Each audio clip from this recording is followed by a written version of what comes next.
Okay, welcome to our Expert Connect. Today we're talking about careers in SEO, and you'll see here this is the agenda we want to go through. But again, for anybody who's joining these Expert Connects, even before we hit record, we had a ton of good conversations going on between our guests and attendees. So you may want to show up early next time. You may get some free advice specific to your role. So it is our pleasure here at the Marketing Help to welcome Bill Sebald. Bill, welcome to Expert Connect. Thank you. All right. So this is the agenda we're going to cover today. And as you've all seen with the landing page and the RSVP information, we want to go deep into what is happening in careers in SEO. And again, we're happy to have Bill here, who's got a lot of great insight there. So Bill, why don't you just kick off with a couple of minutes, let people know how you got into SEO, and then a little bit about Greenlane. You're going to make me think way back in my life. 1996, that was the year I got into SEO. And I know that because I was able to look at the Wayback Machine on the first website I worked on. And it was a retail site. And it was a retail site before the days of shopping carts. I mean, we were using Excel, uploading Excel and try to fake it as an HTML file to basically run an e-commerce store. And then people would call in with their credit cards because we didn't have any way to accept it securely. But back then, eBay was a thing. There was some other display advertising avenues, but there wasn't a whole lot in digital marketing. And I'm, taking this job trying to drive traffic from this brand new internet thing. So eventually I started to learn a few tricks about how to get more visibility in some of the search engines that were around back then. Google wasn't there back then. It was a whole handful of not very sophisticated search engines, just data retrieval systems. I mean, they were pretty easy to game, but I wouldn't call what I did hacking. It was just, hey, this is interesting. Wow. And then I would learn a new trick on the internet. And then eventually I started to notice that there's a small group of people, and they nicknamed themselves SEOs for search engine optimizers, which now everybody just says search engine optimization. So I was like, hey, this might be the tribe for me.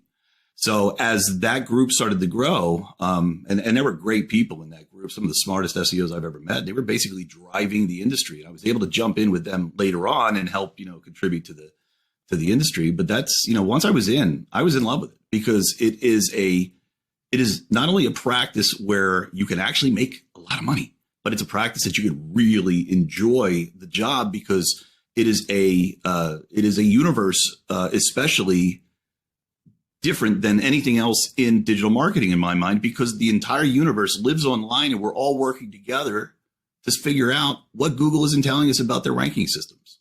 So even though it's sometimes talking to somebody who's their client is a competitor of mine, we're oddly friendly competitors, because we're not going to give away trade secrets. We're not going to give away client secrets, but we're all in this together because Google's only giving us some information. It's our job to figure out what they're not telling us, fill in the blanks. And, there's many roles of an SEO, but that's really the main one. And I found that to be completely fascinating. So I think I love detective work. I'm not great with math. Just PPC couldn't be for me because I was just not great at math.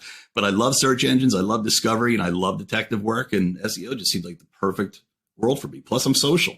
So hanging out with people on the internet and talking and meeting people at the conferences and doing everything I've done in my career, networking with this SEO space has been nothing but valuable. And it's the greatest. I've done many things in my life. I always tell people I've had like 5 or 6 different lives, completely independent from each other. But the SEO life, that has been my favorite. And that's why I've been riding it, all along. Here I am, 47, been doing it since 96. I don't plan on stopping. Nice. And the love for that turned into your drive to launch your own agency? Yeah, exactly. I always wanted to own something. I tried, I was solo for a while. I was just doing side consulting, sole proprietorship. And I had some success and I had some failures with it. But the agency idea, I was like, I'm ready to do this for real. I'm ready to be successful. I recognize that I have some weaknesses, that I should maybe partner up with some other people. So Greenlane now, even though it was the name of my sole proprietorship, 10 years ago, we restarted it as an agency. My partner, Keith Urban, is brilliant with analytics and strategy and numbers. He fills in a lot of the soft spots I had. Together, we figured out, hey, we're a pretty good team together. Why don't we continue to grow our team with people that see the style of the work that we do exactly the same? Perfect. And again, a lot of links to be shared in the description here, but you definitely want to check out Greenlane. to learn more about the company, the culture, everything else that's there, but definitely something worth checking out. So let's dive into why we're here, talking about careers in SEO, and just start with, you've had this agency for years and you've hired, a bunch of SEOs and paid search and content, everything else, but specific to the SEO role, as you look ahead for the next, couple of months here, what are some trends you're seeing?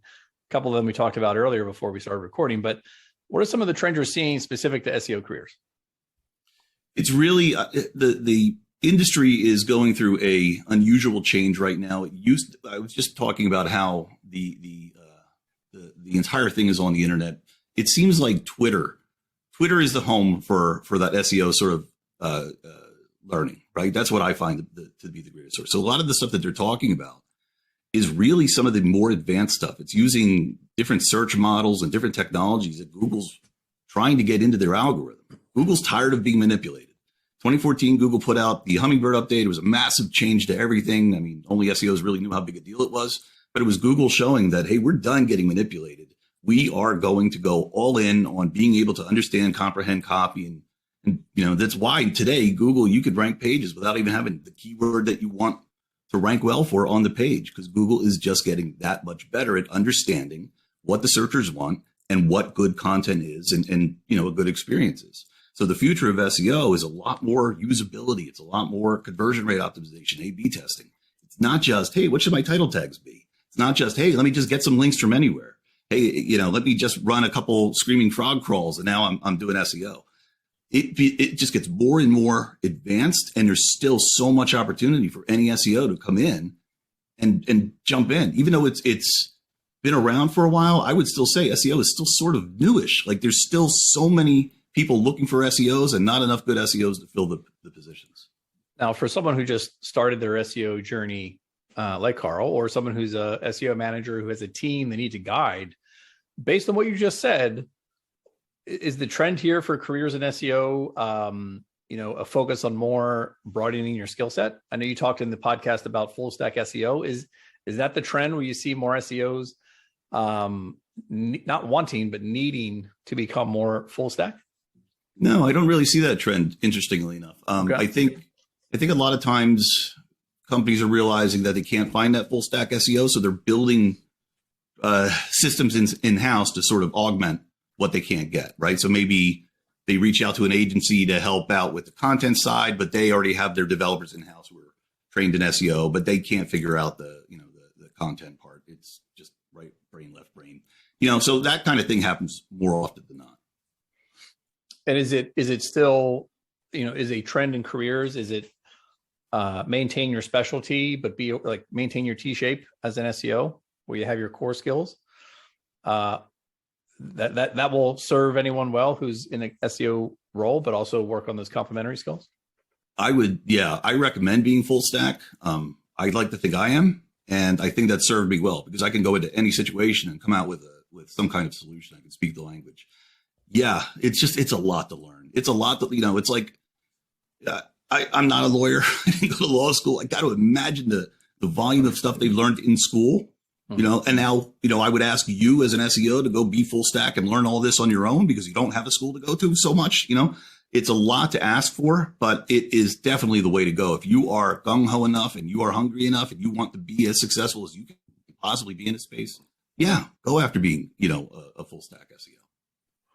Now, when you think about that, if someone's going to decide that, hey, this is the year where I develop a little more technical acumen and can grow my complementary skills for SEO, let's talk about path, right? So let's talk about career paths where the age-old question, and again, something that we've talked about earlier, but is it someone who's getting into SEO for the first time? Do you recommend going to an agency? Now, again, this is assuming that they've done some sort of skill development and they know enough about SEO to be able to come in at least walking, not crawling. Is it agency or in-house? What's your thought on that in terms of a career path? Agency. Not to be biased because I own one. You go into an agency with other people who are passionate, you're going to get such an education. You just find yourself sitting around the water cooler talking about a new update and what it means. And you start thinking through these things, and conceptually, you're just you're getting experience sometimes in ways that you don't even know that you're getting experience through. It's just conversation. So the greatest thing about an agency is supposed to be, in a lot of people's minds, that collection of really talented people, because they're all kind of, mingling and they're all teaching each other. So an agency would be a great way to go. Agency will be a harder way to go as well. You're going to get an education, probably the best one you can get, but it's going to be a lot of work. Agency work is tough. Going in-house is generally, in my experience, not as tough. But if you want to go big with SEO, I have found it's actually not as rewarding, because a lot of in-house SEOs find themselves wearing tons of hats. Like, yeah, I'm the SEO, but I also do this, and now I can't fully focus on SEO. That tends to happen a lot, because I talk to businesses all the time who say, we meant to do more SEO in-house, but we wear so many hats. So that isn't always the case. It's sometimes the case, maybe more often the case. So yeah, for that reason, I always lean towards starting with an agency. It's the advice I give everybody. Sure. You can get into a good one, get into a good one. Yeah. And now sticking with the path in-house with the client, and you're right. And I know that you've worked for a client before, so you know what it's like inside there, but what happens, or I should say, what kind of in-house company would one want to work for, or one need to work for to get a fulfilling SEO career? Is it a startup? Is it a company is it a SaaS company that understands the power of SEO? If someone wants to go in-house, what kinds of criteria should they be looking for in that company? It's the kind of company that understands the power of SEO. Absolutely. I mean, when you're talking and they're kind of nodding their heads and they're like, yeah, we're all in.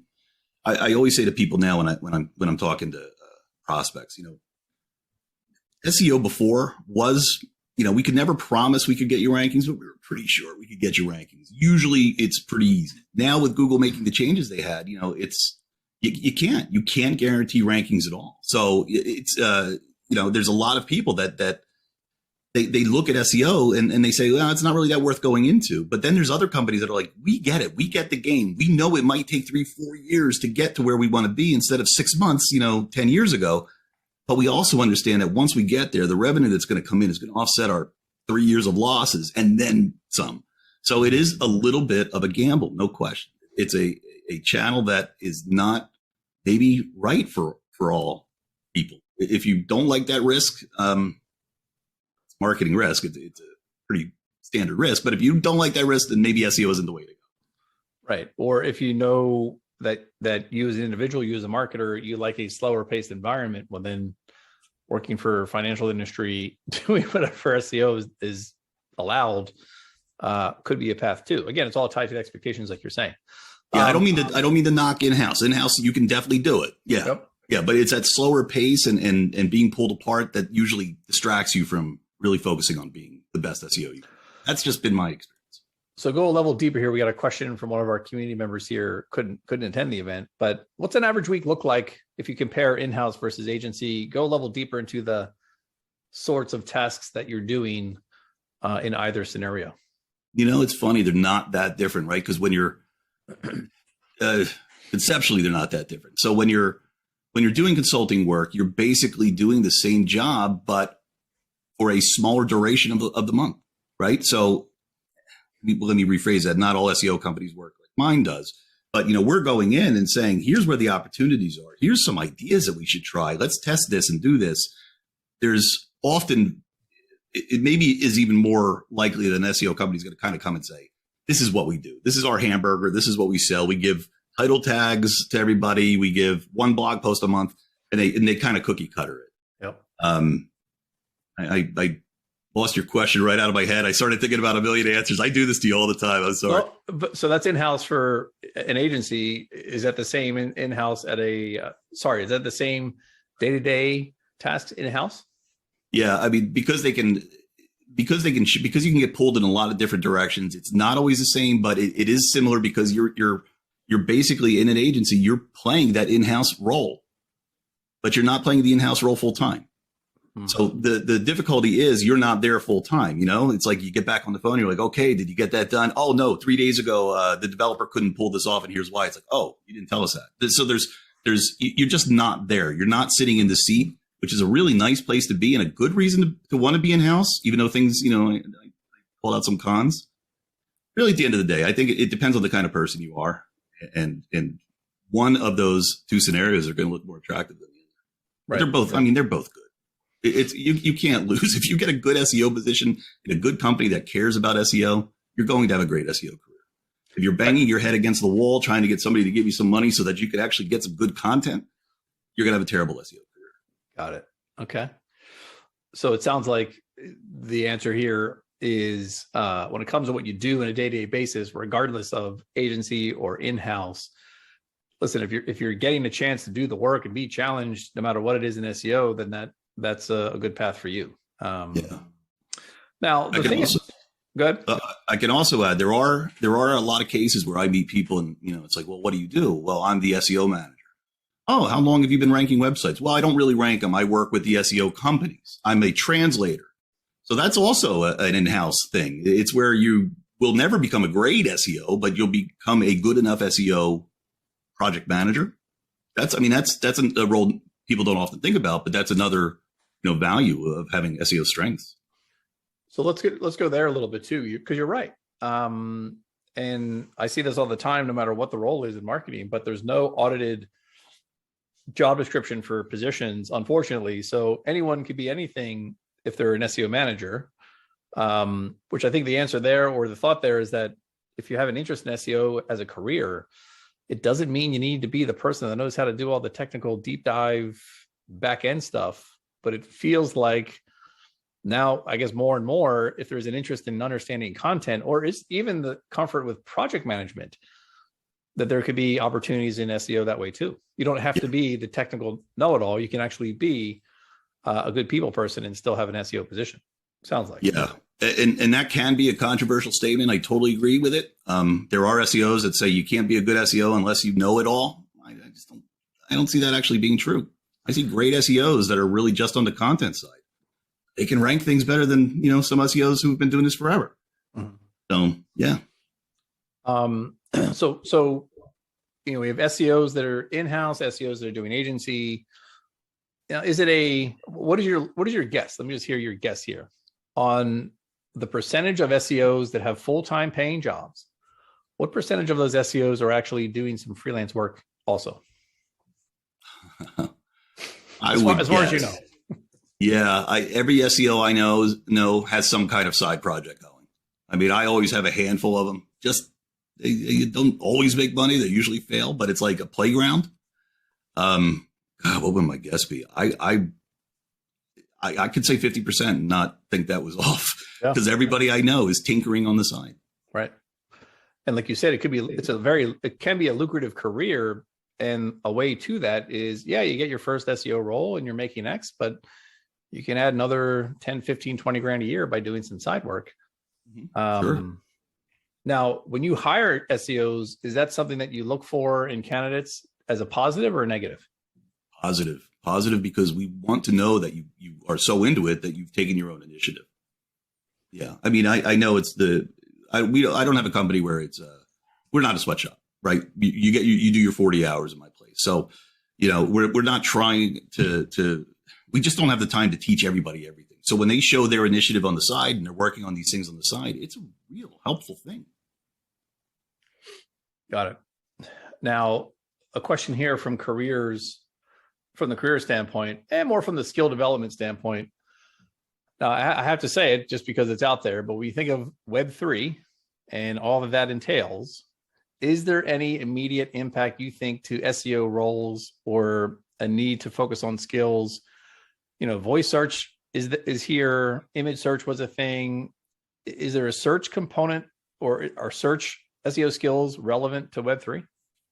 Yeah, for everything you just said. Like, as Google gets into that stuff, that's technology, and there's a lot of AI, but there's a lot of what else is triggering these results. What else is Google using? So being able to sort of understand that is really important. And some of the technologies are crazy. I mean, just even understanding like the way that Google's able to read words, and all, I don't want to go into all the science of it. Sure. We get totally tired, but like learning that is a important thing to know. So that you could start SEO right now, and that's what you should learn. You should learn about voice search because it's going to get bigger. It's kind of like we have history together. Remember when like they were coming to us in 2006 and they're like, mobile is going to blow up. Yeah, but mobile took about 10 years to blow up. And I don't know why it took so long. Yeah. But it's like, we're still somehow in the beginning of SEO because it is still getting so much bigger. And voice, we kept saying voice is coming, voice is coming, voice is here. And then voice didn't really get here yet, but it's going to get here. And Web3, I know we're all like, oh, another web, but if that really does go the way it looks like it's going to go, it's going to add a whole bunch of technical complexity to SEO. So that's something that a SEO getting into it now should be eager to understand. Got it. Yeah. I mean, it's just something you just have to be aware of is at any marketing level with any marketing role, understand the intersection points between what's happening. Cause I think you're right. The adoption rate is a much shorter path than it was.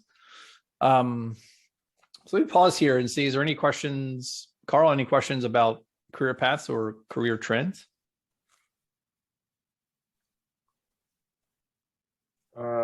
Career-wise, SEO, no. Okay. So let's go into when you think about, because you're alluding to a little bit about Greenlane. So share with the types of roles that Greenlane is hiring for, because we talked about the value of agency and in-house. What is it that Greenlane is looking for in SEO positions? We're really looking for those people that have that same passion that I'm so attracted to, right? If you want to be a problem solver and you want to be, learning something and just being great at it, nobody's ever perfect at anything, but you got that interest, you got a great attitude, it's like, you're talking about SEO with some people that don't understand it. I talk to my doctor all the time about things I don't understand. It's a hard job. He's got a hard job. We have a hard job, but you have to have a lot of patience to do this kind of thing. Yeah. And are you, so at Greenlane currently, do you hire for just entry level? You're hiring for manager level? All levels. Yeah. All levels. All levels. So and if you come in and you really don't have a lot of experience, but you can show us, that you're hungry and you got that great passion. I look at that so much more favorably than experience, to be honest with you. I want experience, but I've met people that are like, yeah, I've been doing this for 5 years. I've learned in those 5 years. Kind of the same stuff. Oh, I don't want you. Like, I want that person that's like, I can bring more to the table, because that person who brings more to the table can do more for my company. They can educate my team, and we can become stronger as a unit. And how do you nurture those that join your agency when it comes to their paths in SEO? Like, get them trained up or get them excited, or we use Slack, right? So now that everybody's sort of apart, we're still working from home, but Slack is the best that we have now to replicate those get-togethers, because we would get together and talk and have meetings and have training sessions. And, I always talk about the best experience I ever had outside of actually working in an agency was this meetup group that used to run in Philadelphia. And you might remember the SEO Grail. Mm-hmm. Going to that, I got the best education out of that because I was with those passionate people. So, it's just, that's where you learn this stuff, with the people. I say Twitter is a great source if you can't get together with passionate people, but there's nothing like that great attitude of people sitting around and you just bouncing ideas off each other and debating, and then you have a beer afterward. It'll be back soon. So let's dive into on the hiring and interviewing for SEO roles, because listen, you've hired a ton of SEOs. You've also interviewed specifically for SEO roles before. So let's focus on the interviewing side of this. And you alluded to it a little bit earlier about passion, and I like to fix problems. I like to, do a little detective work. And those are some things you look for in candidates. But, for anybody here that's looking to interview for an SEO role, what's the one tip you want to leave them with as it relates to being able to ace that interview? Good question. Give me something on paper that gives me confidence that you are going to be successful for clients. Tougher when you're brand new to the space and you haven't really accomplished much, but there's many, I could say this 1,000 times, many SEOs who seem to be SEOs just from reading blogs. That doesn't make you an SEO. It makes you a person who read a blog. But actually doing this stuff and having practical experience, having hands-on, I've tried this, I've seen what the failures look like. That's very attractive. So somebody with, yep. Is that like a Google Analytics report? Is that a Google Search Console report? When you say on paper, you're talking about showing me the actual results and telling me the story? Yeah, I mean, it could be a bullet that says, I'm thinking you mentioned I was in-house. I know exactly how much money I made that company. I know exactly what I did. And I would put that in a resume if I still had to send out resumes to somebody, because I want them to know that I made money for the company. Here's how much, I grew this department. Yeah, those are the things that I want to see. So it's really just walking the walk, showing the work, and that's what you should be preparing to do. And I think you can do it even if you don't have much experience in SEO, because there's a lot of ways to, as Carl can attest to, there's a lot of ways to teach yourself enough to give yourself your own little test project to generate results. Even if they're small, it's the fact that you tackled it could be powerful in that interview. So flip to the other side. When it comes to hiring, right? So you're building a team, hiring a bunch.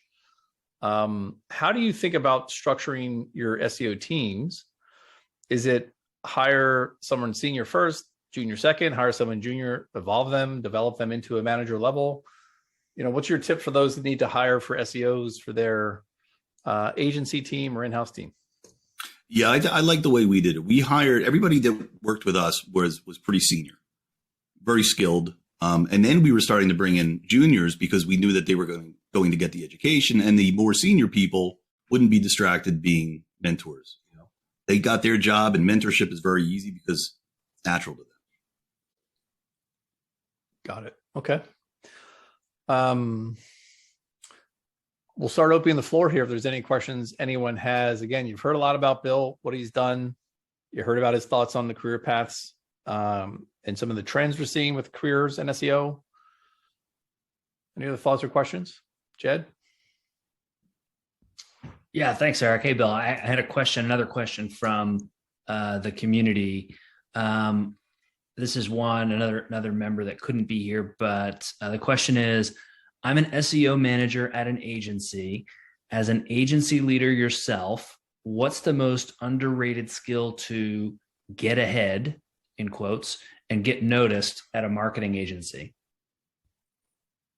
Good question. Well, my first agency job back at GSI, I worked really hard to be noticed by everybody who I thought was important. And I'm not going to lie, that's exactly what I did. Beer is a great tool for making friends and, meeting the developers and understanding what they do in the company, where I can fit in, knowing the paid search people, knowing, understanding their world so that I can figure out how SEO syncs with PPC. That's really been my secret. Get to know everybody. And you'll work your way up. Networking is all about who you are and what you know. You can know everything, just rub people the wrong way because you're kind of a jerk. You're not going to go very far. But if you can figure out how to work with people, even if you are a jerk and you know all your stuff, you're going to be a heck of a lot more successful. Yeah, I hope that was a helpful answer. Yeah. Yeah, super helpful. Shades of being able to manage across, work with peers internally, and build those relationships within the agency. People are, from our experience, people are moving around the agency all the time. New people are coming in. And that's almost like a mini job in and of itself, is keeping your pulse on who the relevant people are, the influential people are in the agency. I think that's a great tip. And look, when I left and started my own thing, people eventually move on to other things and they remembered me. So, I mean, it was it was enormous. Our referral, or our network rather, for our company's growth was just, without it, we wouldn't have grown so fast. It was everything to us for the first 5 years. Yeah. And a parallel, I guess, to that for individuals, folks that are in their career, maybe not necessarily starting agencies, but folks that are thinking about their career paths, would be that internal networking, especially if you're at an agency, is so valuable because of that churn, right? If people leave the agency and go take in-house roles, and you've done a great job networking within the agency with those rising stars, influential members of the agency, then when they go to all those different other agencies or in-house roles, you now have a network that's multiplied itself, right? And you can keep in touch with those people. And if other opportunities present themselves, you can have a foot in the door at all these different agencies or client side. So benefits there, not just to advancing within the agency, but also for the next step in your career, whatever that is. Yeah, I can't say enough about networking and how important that is. I know a lot of people think it's adding somebody on LinkedIn. No, that's not networking. That's, really getting to know somebody and, being liked. It matters. It really does. I like that tip because so many teams are remote and, the member may be working in a remote agency, but even for those that were really shy or whatever the word is for not wanting to go to that in-person, meetup or conference, or whatever, to push yourself to get to know people virtually, I think has lowered the bar to let more people do it, to expand their networks internally, because whether it's forced or organic, I've seen it before. It's like we're introducing yourself inside the team. You just started and someone says, "What do you do?" And you talk about your SEO skills and backgrounds. Unless you're working in a team of SEOs, someone doesn't know the smart coworker will want to learn more, and you've piqued their interest and they're going to come to you as the thought leader. So no matter what level you're at, because the power of getting to know people is letting them know that you're a source. Yeah, it is. And look, I have some terrible, terrible social anxiety. I've dealt with it my entire life. Most people look at me and go, "What? No, that's not true." It's totally true. But you force through it. Like, you really do the best you can to force through it and have those conversations. Even if you walk away and go, "God, I sounded like an idiot." You may not have. You might have really endeared yourself to somebody and they'll remember you. So now you just gotta do it. And the fact, like you said, virtually, I said Twitter's a great place to do it. I got well known in Twitter. Like, Twitter was how I got well known, because I was too shy and scared to really go and hang out at conferences. Once I started to get to know people and then I started to go to conference, everyone's like, "Oh, I know who you are. I know you from Twitter." Like, that definitely made it a lot easier. So can't say enough about, if you're an SEO, take Twitter seriously. Another question here to throw out there as we're talking about just the careers SEO, and the word lucrative keeps sticking in my mind because, yes, it is a lucrative career path in marketing.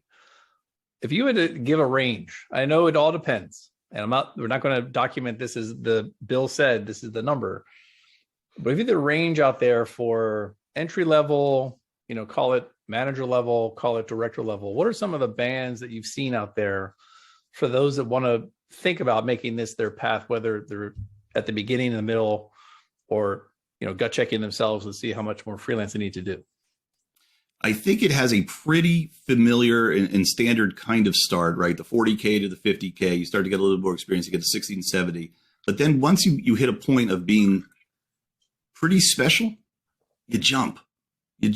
And it's really common to be, a 5-year experience, can solve most things kind of SEO, and making 6 figures. It's not uncommon at all. So there's a big ceiling and a pretty, expected kind of grind to get to that big payday.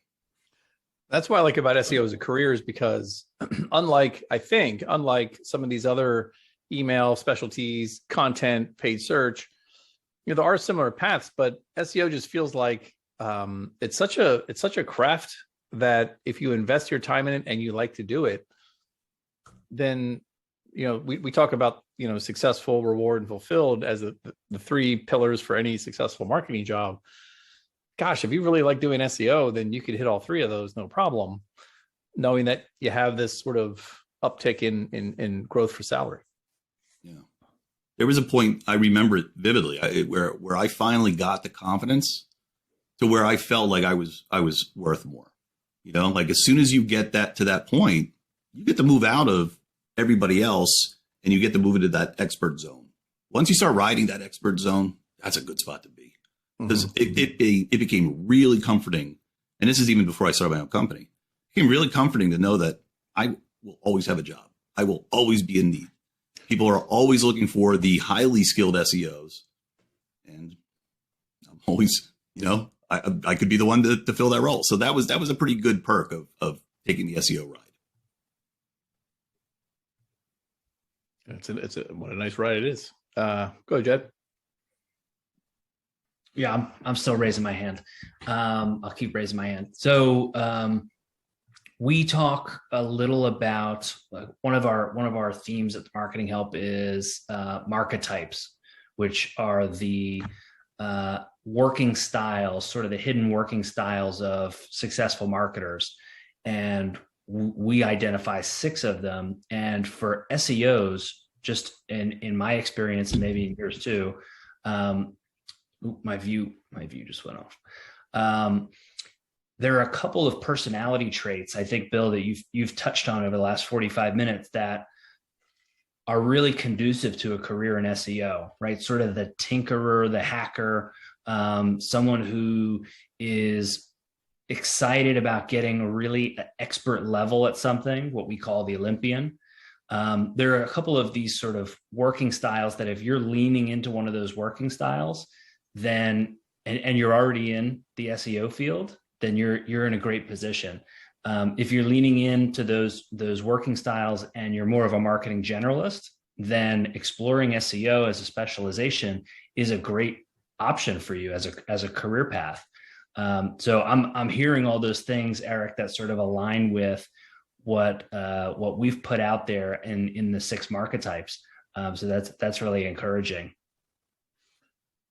Yeah. And we've all met those SEOs that you just can't, they excel because you can't tell them that that's good enough, or they always want to dig deeper to get to the bottom of the story, or they can always find some other ideas on how to achieve the objective. At least those are the ones that come to mind as good SEOs that I've interacted with. Totally. And that was also a shameless plug for our archetypes guidebook that's in the TMH library, which is free to access. So I'm just going to take away what I hear in careers in SEO. I know Carl's here, and I know Carl has a job in SEO currently. If I'm thinking about Carl's role, new role in SEO, focusing on some of the basic optimizations on behalf of clients, it sounds like, Carl, maybe a good step for you is what are the other skills you can make sure that you have exposure to, that you can develop, as Bill's saying, 2 years from now, 1 year from now, 18 months from now. If you hone in on some of those other skills, then, if lucrative is part of your career factors or salaries for that and compensation, that could definitely be within reach. So just a thought here, tying it back to who we know that's working in SEO. Yeah, Carl, you got your foot in the door. Your horizons are wide open for you now. Yeah, I'm definitely, it's something that I enjoy doing. It's something that I really like doing. So I'm excited to see what's, some of the quick skills that I noticed that I need to have or do is obviously learning Excel and being good at least Excel. We deal with a lot of charts and stuff, and communicating SEO to a client, like just speaking their language and just explaining that to the client. So those are good skills to have right off the bat. I think SEO should look for. I have a question for you for like trends, SEO trends, and then in the future, if you don't mind, Bill. Sure. So we know content is king for SEO. We always say content is king, and now with all the algorithm changes and how Google's getting smarter, and I've noticed SEOs are getting more close with the dev team, and they're working more in collaboration. Where do you see the weight of technical SEO compared to content and the regular content? Like, do you think eventually with the AI and the tools, technical will have more weight, or how do you see it going forward? I think technical has a ton of weight now. I think as Google has gotten better at understanding, a bird's eye view of a site, they were able to say, all right, I can now tell that this site doesn't have their stuff together, and we're going to demote them a little bit. So like the better that they got at understanding a website, the more important technical SEO has become. At the end of the day, this is Google's business. They want people to come to Google. They want people to be happy. They want people to come back to Google, be happy again, come back to Google, be happy again, and click those ads. click those ads. That's how Google makes the lion's share of their money. So their whole goal was to make sure that everything that is shown on the top, even if it's in ads or in organic results, is the best of the stuff out there because it's good for their business. And it happens to be good for our clients and good for, searchers. So I always think about SEO as a real marketing channel. There are people that just think about it in terms of it's a technical IT channel. But you're right. There's a content side. That's a marketing side. That's completely a marketing side. So creativity there, understanding, knowing how to look at analytics and pull stories out of the data. Like that's marketing stuff. So SEO is completely a marketing channel as much as it's an IT channel. I know it's hard to learn both sides. That's why I say you don't have to be a full stack marketer. I know plenty of people that can outcode B, but can't write a good story. It's just the way their brain doesn't work. It's rare to find both sides, but it can be done. So it'd be interesting to me to see, Carl, how what kind of SEO you actually turn out to be. Link building is a whole nother thing. Link building is just as important as content and technical, and that's got skills like you would get studying PR. But it's still SEO. Usability is a whole different thing people study.